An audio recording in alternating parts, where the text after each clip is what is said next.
الرحیم الصلاة والسلام علیک یا رسول اللہ وعلی آلک واصحابک یا حبیب اللہ الصلاة والسلام علیک یا نبی اللہ وعلی آلک واصحابک یا نور اللہ۔ درود پاک پڑھنے کے بے شمار فضائل و برکات ہیں، بہت سارے واقعات، بہت ساری حدیثیں فضائل درود میں ملتی ہیں، مگر بعض اوقات ایسا ہوتا ہے کہ کچھ لوگ یہ سمجھتے ہیں کہ درود پاک بڑی اچھی چیز ہے، پڑھ لیں تو بڑا کمال ہے، لیکن نہ پڑھیں تو کوئی پرابلم نہیں ہے۔ نارملی درود پاک کو لوگ گرانٹڈ لے لیتے ہیں، ایسا نہیں ہے۔ درود پاک بعض موقعوں پر پڑھنا ضروری ہے، اور درود پاک سے دوری بعض اوقات ہلاکت کا سبب بن جاتی ہے۔ ایک حدیث پاک سنیے، اللہ کے حبیب علیہ الصلوۃ والسلام فرماتے ہیں جو درود پاک پڑھنا بھول گیا وہ جنت کا راستہ بھول گیا۔ درود پاک کو چھوڑنا نہیں ہے، یہ جنت میں جانے کا راستہ ہے۔ اب جو میں آپ کو حدیث سنانے جا رہا ہوں نا، اس میں مزید نہ صرف درود پاک کی اہمیت کا اندازہ ہوگا، بلکہ ماہ رمضان اور والدین، ان سب کی اہمیت کا اندازہ ہوگا۔ سرکار دو عالم نور مجسم صلی اللہ تعالی علیہ وسلم ایک بار مسجد نبوی شریف میں ممبر اقدس پر تشریف لے گئے، اور میرے آقا علیہ الصلوۃ والسلام نے ممبر اقدس پر اپنا جب پہلا پیر رکھا، قدم مبارک رکھا تو فرمایا آمین، اگلا قدم رکھا فرمایا آمین، تیسرا قدم مبارک رکھا فرمایا آمین۔ صحابہ کرام کا کمال یہ تھا کہ جب بھی وہ پیارے آقا علیہ الصلوۃ والسلام میں کوئی غیر معمولی چیز دیکھتے تھے، ان یوزول کوئی معاملہ دیکھتے تو فوراً سوال کرتے تھے۔ تو سوال کیا، حضور یہ آپ نے ہر قدم مبارک پر آمین فرمایا، اس کے پیچھے کیا حکمت ہے؟ حدیث کا خلاصہ ہے، سرکار دو عالم علیہ الصلوۃ والسلام فرماتے ہیں میرے پاس جبریل امین آئے اور انہوں نے یہ دعا کی کہ یا اللہ جو ماہ رمضان کو پائے اور اپنی مغفرت نہ کروا سکے وہ ہلاک و برباد ہو جائے۔ آقا فرماتے ہیں میں نے اس دعا پر آمین کہا ہے۔ دوسری سیڑھی پر قدم رکھا تو جبریل امین نے دعا کی کہ یا اللہ جو اپنے ماں باپ کو بڑھاپے میں پائے اور ان کی خدمت اسے جنت میں نہ پہنچائے تو وہ ہلاک و برباد ہو جائے۔ آقا فرماتے ہیں میں نے اس دعا پر آمین کہا۔ اور تیسری سیڑھی پر جب قدم رکھا تو نبی پاک علیہ الصلوۃ والسلام فرماتے ہیں کہ جبریل امین نے دعا کی کہ یا اللہ جو نبی پاک علیہ الصلوۃ والسلام کا نام سنے اور آپ پر درود نہ پڑھے وہ بھی ہلاک و برباد ہو جائے۔ میرے آقا فرماتے ہیں میں نے اس دعا پر آمین کہا۔ اب ذرا غور کیجئے، سب سے پہلے تو یہ سمجھتے ہیں اس دعا کی امپورٹنس کتنی ہے، اس دعا کا مرتبہ کتنا ہے۔ دعا کرنے والے کون ہیں؟ فرشتوں کے سردار جبریل امین، اور آمین کہنے والے کون ہیں؟ نبیوں کے سردار صلی اللہ تعالی علیہ وسلم، جناب رحمت للعالمین۔ اٹ مینز دعا کے قبولیت میں تو کوئی شک نہیں ہے۔ اب یہ تینوں کام بڑے اہم ہو گئے نا، رمضان ملے اور مغفرت نہ ہو وہ مارا جائے گا، وہ برباد ہو جائے گا۔ لیکن آپ سوچیں کہ رمضان میں میری اور آپ کی مغفرت کا انتظام کیسا کیا رب نے۔ آئے ہائے، قربان جائیں اللہ کی رحمت پر۔ عشرہ رحمت کی آخری گھڑیاں چل رہی ہیں، سبحان اللہ۔ یعنی آپ اگر رمضان کو تھورولی دیکھیں نا تو یہ پورا پیکج ہے کہ کسی طریقے سے میرے بندے بخشے جائیں۔ رمضان ہے کیا؟ مولا علی شیر خدا کرم اللہ تعالی وجہ الکریم فرماتے ہیں اگر اللہ کو اس امت کو عذاب دینا ہوتا نا تو اس امت کو رمضان اور سورہ اخلاص عطا نہ فرماتا۔ بس ایک روایت سے سمجھ جاؤ نا کہ رمضان کیا ہے، یہ آیا ہی بخشوانے ہیں۔ اب ذرا پیکج دیکھیں کیا ہے۔ سب سے بڑا پرابلم ہمارا، ہمیں گناہوں کی طرف کون لے جاتا ہے؟ کون لے جاتا ہے؟ شیطان، ہمارا کھلا دشمن ہے نا، ہمیشہ بہکائے گا، نماز نہیں پڑھنے دے گا، عبادت نہیں کرنے دے گا، ہمارے دلوں میں وسوسے ڈالے گا۔ جو ہمارا سب سے بڑا دشمن ہے اس کو بند کر دیا، گلی مک گئی نا۔ اگر دشمن ہی نہیں ہے تو پھر تو مقابلہ ہی ختم ہو گیا۔ اچھا شیطان کو بند کیا، جنت کے دروازے کھول دیے، دوزخ کو تالے لگا دیے گئے، اور پھر سبحان اللہ فرمایا کہ روزہ دار کے لیے سمندر میں مچھلیاں، سوراخوں میں چونٹیاں بھی دعائیں کرتی ہیں۔ نفل کا ثواب فرض کے برابر، فرض کا ثواب 70 گنا کر دیا۔ روزانہ افطار کے وقت 10 لاکھ گناہگار جہنم سے آزاد کر دیے گئے۔ اچھا روزانہ رات رحمت کا فرشتہ ندا دے رہا ہے، آسمان سے آوازیں لگائی جا رہی ہیں، ہے کوئی مانگنے والا اس کی توبہ قبول کی جائے، ہے کوئی مغفرت کا سوالی اس کا سوال یعنی جو فقیر ہوتا ہے نا وہ سخی کے در پہ جا کر کہتا ہے کچھ دے دو آپ کی مہربانی، وہاں سے خود ندائیں ہیں کہ مانگ لو جو مانگنا ہے. یہ بتاؤ بخشش کا کوئی بہانہ نہیں چھوڑا گیا ہے. لیکن اگر پھر بھی رمضان میں کوئی نہ بخشا جائے، جو اس مہینے میں بھی گناہ کرے، روزے نہ رکھے، نمازیں نہ پڑھے ہیں، اس مہینے میں راتوں کو گناہ میں گزارے، راتوں میں پھر برے کام کرے، اب کتنی سخت بات ہے کہ تمہارا دشمن شیطان بند کر دیا پھر بھی تم گناہوں سے باز نہیں آ رہے. اب اس میں بھی کچھ لوگوں کو وسوسہ آتا ہے کہ یار جب شیطان بند ہے تو گناہ کیوں ہو رہے ہیں؟ تو اس کی وجہ یہ علماء نے بڑی پیاری مثال دی کہ اگر آپ سائیکل چلائیں اور چلاتے چلاتے بہت دیر تک چلاتے رہے، اس کے بعد پیڈل مارنا چھوڑ دیں، پھر بھی سائیکل کافی دیر تک چلتی رہتی ہے. تو 11 مہینے جو شیطان نے پیڈل مارے نا ہم پر، تو یہ سائیکل کو بریک تو اچھا سائیکل پیڈل مارنا چھوڑ دیں پھر رکے گی کیسے؟ ایک بار روک دیں، اب نہیں چلے گی، کیونکہ جب تک آپ پیڈل نہیں ماریں گے سائیکل نہیں چلے گی. ایسا ہی ہے نا، ہم بریک نہیں مارتے، ہونا یہ چاہیے پہلی رمضان کو ہی بریک لگا دیں کہ بس اب گناہ نہیں کرنے. سارے گناہوں والے دوست دور، موبائل میں سارے وہ تمام گروپ سے ایگزٹ، تمام پیجز سے باہر جو مجھے گناہ کرواتے، بریک تو لگاؤ نا، پھر نہیں ہوگا رمضان میں گناہ. اگر بریک ہی نہیں لگ رہا، ہمیں دوست بھی وہی چاہیے، ہمیں موبائل میں بھی وہی دیکھنا ہے، ہمیں جناب معاذ اللہ ٹی وی میں بھی وہی دیکھنا ہے، تو آپ سوچیں رمضان میں گناہ کی پنشمنٹ بھی زیادہ ہے، اس کی سزا بھی زیادہ ہے، مگر لوگ گناہوں سے باز نہیں آتے رمضان میں. ایک حدیث سے اس کی سیویرٹی، اس کی سختی سمجھو. حدیث پاک کا مضمون ہے جو رمضان میں ایک گناہ کرے، ایک گناہ، اس کے 1 سال کے اعمال برباد کر دیے جائیں گے. ایسا نہ ہو کہ رمضان میں کروڑوں بخشے جائیں اور ہم اپنی بری عادتوں کی وجہ سے مارے جائیں. رمضان کی راتیں گناہوں کے لیے نہیں، عبادت کے لیے ہیں. رمضان کھانے پینے کے لیے نہیں، یہ تلاوت اور سجدوں کے لیے آیا ہے. تو نمبر 1 اس دعا کو یاد رکھنا کہ نبی پاک نے آمین کہا ہے کہ جو رمضان کو پائے اور اپنی مغفرت نہ کروا سکے وہ ہلاک ہو جائے. دوسری کیا دعا تھی کہ یا اللہ جو اپنے والدین کو بڑھاپے میں پائے اور ان کی خدمت اسے جنت میں نہ پہنچائے تو وہ بھی ہلاک و برباد ہو جائے. آپ سوچئے کہ ہم اپنے والدین کی کتنی خدمت کرتے ہیں. جب والدین کی بات چلی ہے نا تو چلیں پہلے میں ہماری امی حضور حضرت خدیجۃ الکبریٰ رضی اللہ تعالیٰ عنہا کا بھی کچھ ذکر کر لوں کہ کیا عظیم ہستی ہیں. 10 رمضان ان کا یوم وصال ہے. کمال کی حدیث سنیے گا، بخاری شریف کی حدیث. جب پیارے آقا علیہ الصلوۃ والسلام غار حرا میں تشریف لے جایا کرتے تھے، ایک دن یہ ہوا کہ پیارے نبی رسول ہاشمی علیہ الصلوۃ والسلام غار حرا میں تشریف فرما تھے. حضرت جبریل امین بھی بارگاہ رسالت میں حاضر تھے. اتنے میں مسلمانوں کی پیاری امی جان رسول اکرم صلی اللہ تعالیٰ علیہ وسلم کی زوجہ محترمہ حضرت خدیجۃ الکبریٰ رضی اللہ تعالیٰ عنہ دور سے آتی ہوئی نظر آئیں. آگے کیا ہوا؟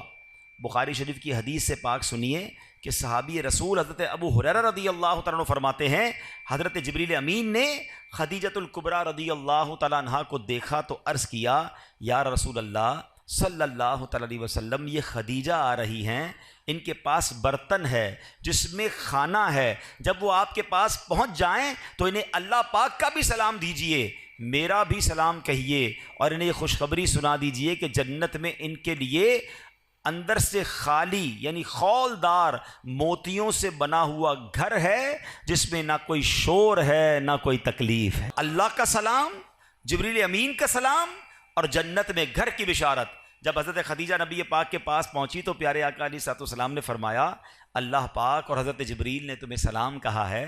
تو اس کا جواب دیتے ہوئے حضرت خدیجہ نے کیا کہا؟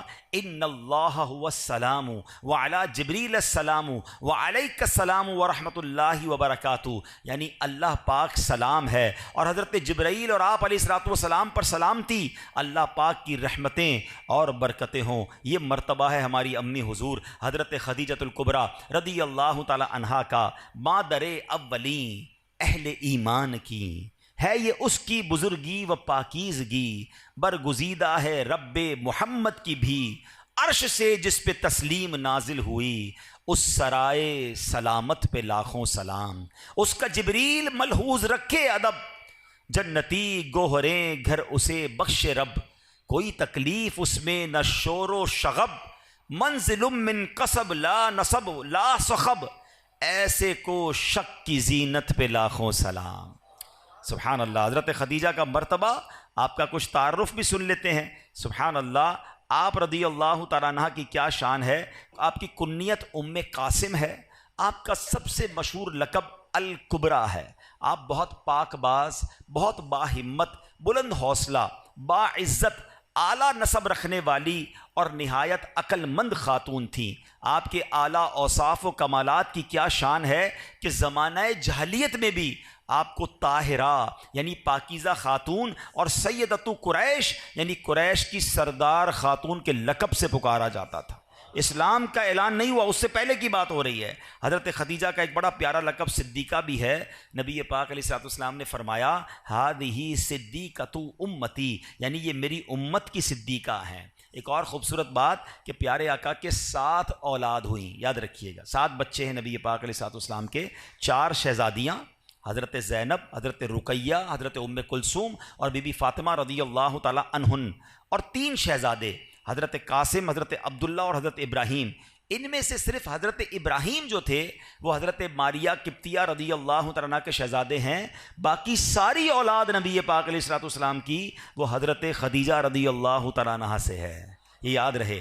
ایک اور خوبصورت بات کہ جب نبی پاک علیہ الصلوۃ والسلام نے ان سے نکاح فرمایا، پیارے آقا کی عمر مبارک 25 سال تھی، اور جب تک بی بی خدیجہ دنیا میں ظاہری حیات میں رہیں، میرے آقا علیہ الصلوۃ والسلام نے کسی اور سے نکاح نہیں کیا. اور ایک اور شاندار بات کہ تمام دنیا کے سیدوں کی، حسنی حسینی سیدوں کی جو نانی جان ہیں وہ حضرت خدیجۃ الکبریٰ رضی اللہ تعالیٰ. 65 سال کی عمر میں 10 رمضان المبارک 10 سن نبوی آپ کا وصال مکہ مکرمہ میں ہوا. آج بھی آپ کا مزار جنت المعالی مکہ مکرمہ میں موجود ہے.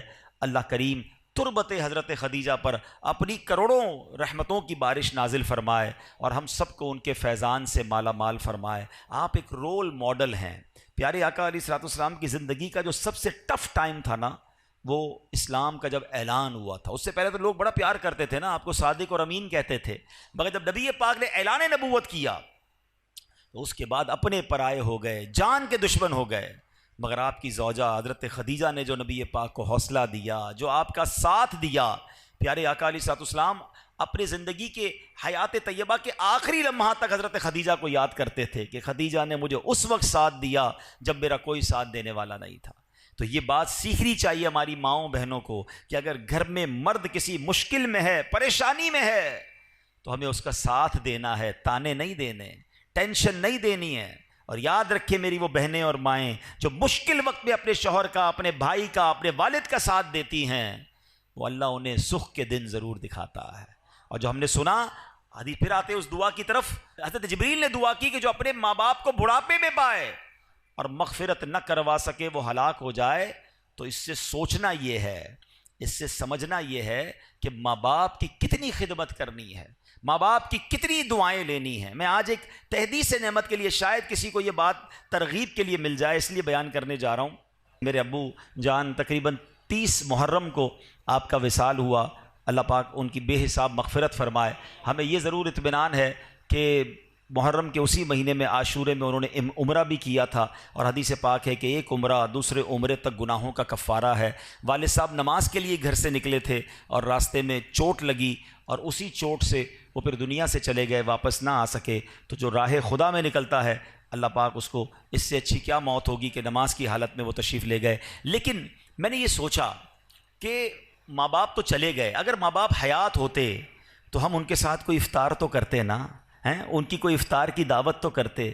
تو میں نے اور میرے بھائی نے مشورہ کیا کہ اب نہ امی ہیں نہ ابو ہیں، ان کی مسجدیں تو ہیں، تو کیوں نہ ہم وہاں جا کر قرآن خوانی کر کے ایک افطار اجتماع ان کے ایصال ثواب کا کریں، تاکہ ان کی روح کو ثواب پہنچے اور قبر میں بھی انہیں احساس ہو کہ انہیں بچے ان کے بھولے نہیں ہیں. یہ بات میں نہ کرتا، مگر میں اس لیے اس طرح کی بات کر رہا ہوں کہ شاید وہ لوگ جن کے ماں باپ چلے گئے ہیں ان کو ترغیب ملے کہ خدا کی قسم آج اگر آپ کے پاس ماں باپ ہیں، واللہ یو آر سو لکی، جس کے پاس ماں باپ بھی ہیں اور رمضان بھی ہے. آئے ہائے ہائے، اور کیا چاہیے تمہیں کہ ماں کے ساتھ افطار کرتے ہو، والد کے ساتھ افطار کرتے ہو، ماں کی دعائیں تمہارے ساتھ ہیں اور رب کی رحمتیں برس رہی ہیں. اس سے اچھی تو کوئی بات نہیں ہے. تو پلیز ماں باپ ہیں تو قدر کیجئے، دعائیں لیجئے، ان سے ان کو راضی کرنا، یہ تمہارے لیے جنت کا سامان ہے. حدیث پاک کا مضمون ہے جن سے ان کے ماں باپ راضی ان سے ان کا رب راضی.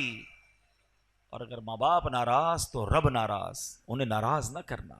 ہمیشہ خوش رکھنا، اور اگر ماں باپ چلے گئے ہیں تو انہیں بھولا نہ کرو، کسی نہ کسی بہانے انہیں تحفے پہنچایا کرو۔ ہم کیا تحفہ پہنچا سکتے ہیں؟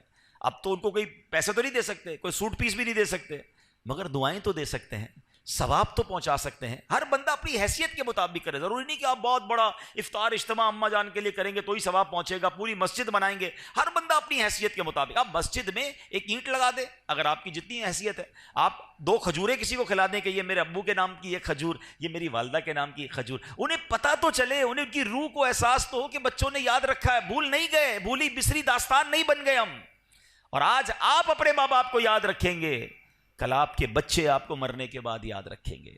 تو یہ سلسلہ آگے بڑھنا چاہیے۔ ماں باپ کی وجہ سے ہم جو کچھ ہیں آج ہیں، اللہ جو ہمیں عطائیں فرما رہا ہے، انہوں نے دن رات ہمارے لیے دعائیں کی ہیں، تو ہمیں ان کی قبر میں انہیں راحت پہنچانی چاہیے، وقتاً فوقتاً انہیں تحفے بھجوانے چاہیے۔ عید آتی تھی تو ماں کو سوٹ پیس دیتے تھے نا، ماں کو تحفہ دیتے تھے، اب نہیں دے پا رہے تو کوئی مسجد میں صدقہ جاریہ والا کام کر کے امی کو ثواب پہنچا دیں، کسی غریب کا بھلا کر دیں، نیت یہ کریں کہ میں اپنے ماں باپ کے لیے کر رہا ہوں۔ آپ کو پتہ ہے ماں باپ کے لیے ایصال ثواب کرنا کتنی بڑی نعمت ہے؟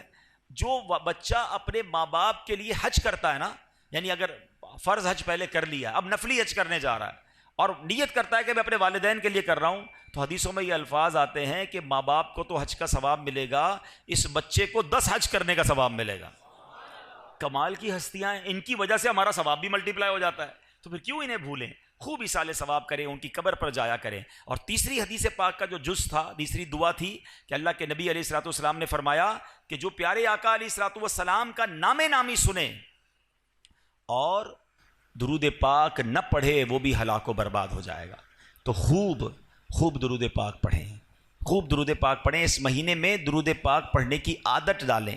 علماء نے یہ بڑا آسان کر دیا ہمارے لیے کہ اگر ہم کبھی نبی پاک علیہ الصلوۃ والسلام کا نام سنیں اور درود پڑھنا بھول گئے تو علماء کہتے ہیں دن میں ایک مخصوص تعداد میں درود پاک پڑھ لیا کرو، 100 بار، 200 بار، 300 بار، تو پورے دن میں جتنی بار بھی نام نامی سنا ہوگا، لیا ہوگا، درود نہیں پڑھ سکے تو اب جو یہ پڑھو گے یہ پڑھنا قائم مقام ہو جائے گا۔ تو اللہ کریم سے میں دعا کرتا ہوں کہ رب کریم ہمیں ماہ رمضان کی قدر نصیب فرمائے، اپنے والدین کی قدر نصیب فرمائے، ہمیں درود پاک کی کثرت کرنے کی توفیق عطا فرمائے۔ رمضان میں تراویح میں جی نہ چرایا کریں۔ کچھ لوگوں کو دیکھا ہے شروع میں 3-4 دن آتے ہیں پھر غائب ہو جاتے ہیں، یا 2-5 روزہ 10 روزہ تراویح پڑھ کے سمجھتے ہیں تراویح معاف ہو گئی ہے۔ تراویح سنت موقدہ ہے۔ آپ کو پتہ ہے تراویح کا ثواب کتنا ہے؟ رمضان میں ہر سجدے پر اللہ کریم 1500 نیکیاں عطا فرماتا ہے، ہر سجدے پر جنت میں سرخ یاقوت کا ایک گھر عطا کیا جاتا ہے۔ ہائے ہائے ہائے، اتنی اللہ نے رحمتیں آسان کر دی، پھر ہم تراویحوں سے بھاگ جاتے ہیں۔ تراویح بھی پڑھیں، نوافل بھی پڑھیں، تہجد بھی پڑھیں، اللہ توفیق دے اشراق چاشت بھی پڑھیں، رغبت کریں۔ یہ وقت آیا، آپ کو پتہ ہے پچھلے رمضان میں کئی لوگ ہمارے ساتھ تھے، کیا پتہ اور آج نہیں ہے، کیا پتہ اگلے رمضان میں ہم نہ ہوں۔ تو اس رمضان کو اپنا آخری رمضان سمجھیں اور خوب عبادتیں کر لیں، یہ بخشوانے آیا ہے تو کر لیجئے جتنی نیکیاں کرنی ہیں۔ اور آخر میں عرض یہ ہے کہ اس مہینے میں سخاوت بھی کیجیے اپنی حیثیت کے مطابق، اپنے غریب رشتہ داروں کی مدد کیجیے، دیگر مسلمانوں کی مدد کیجیے، اور اس کے بعد میری گزارش ہے اپنی دعوت اسلامی کا بھی ساتھ دیں۔ اللہ پاک عمل کرنے کی توفیق عطا فرمائے، اللہ پاک اس مہینے کی برکتیں ہم سب کو نصیب فرمائے۔ صلو علی الحبیب صلی اللہ تعالی علی محمد صلی اللہ علیہ وسلم۔ الحمدللہ رب العالمین والصلاة والسلام علی خاتم النبیین، یا ارحم الراحمین یا ارحم الراحمین یا ارحم الراحمین، یا ربنا یا ربنا یا ربنا یا ربنا یا ربنا۔ اے رب کریم ہماری زندگی میں جو ٹوٹے پھوٹے نیک اعمال ہیں میرے مالک، ان تمام اعمال کا ثواب سرکار دو عالم نور مجسم صلی اللہ تعالی علیہ وسلم کی بارگاہ میں ہدیتاً تحفتاً عقیدتاً پیش کرتے ہیں، قبول فرما۔ پیارے آقا کے وسیلہ جلیلہ سے تمام انبیاء کرام، تمام صحابہ کرام، بالخصوص ازواج مطہرات، ہماری امی حضور حضرت خدیجۃ الکبریٰ رضی اللہ تعالی عنہا، تمام شہدائے کربلا، شہدائے بدر، شہدائے احد، والدین مصطفیٰ کی ارواح کو پیش کرتے ہیں، قبول فرما۔ اے رب کریم تمام اولیاء کاملین، خصوصاً بالخصوص پیران پیر، پیر دستگیر شیخ عبد القادر جیلانی رحمۃ اللہ تعالی علیہ کی روح مبارکہ کو پیش کرتے ہیں قبول فرما۔ اے اللہ سیدی اعلیٰ حضرت کو اس کا ایصال ثواب پیش کرتے ہیں قبول فرما۔ تمام مسلمین تمام مسلمات بالخصوص میرے مرحوم والدین، دادا دادی، نانا نانی، تمام رشتہ دار اور یہاں جتنے اسلامی بھائی موجود ہیں اللہ ان میں سے جن کے والدین دنیا سے چلے گئے، والدین میں سے کوئی ایک، اے اللہ ان کو اس کا ثواب پیش کرتے ہیں قبول فرما۔ اے اللہ بخشے جانے والوں میں ہمارا نام بھی شامل فرما دے۔ اے اللہ آج ہماری بھی مغفرت فرما دے، ہمارے ماں باپ کو بخش دے، ہمارے بھائی بہنوں کو بخش دے، ہمارے بیوی بچوں کو بخش دے۔ اے اللہ سرکار علیہ الصلوۃ والسلام کی ساری امت کی بخشش فرما۔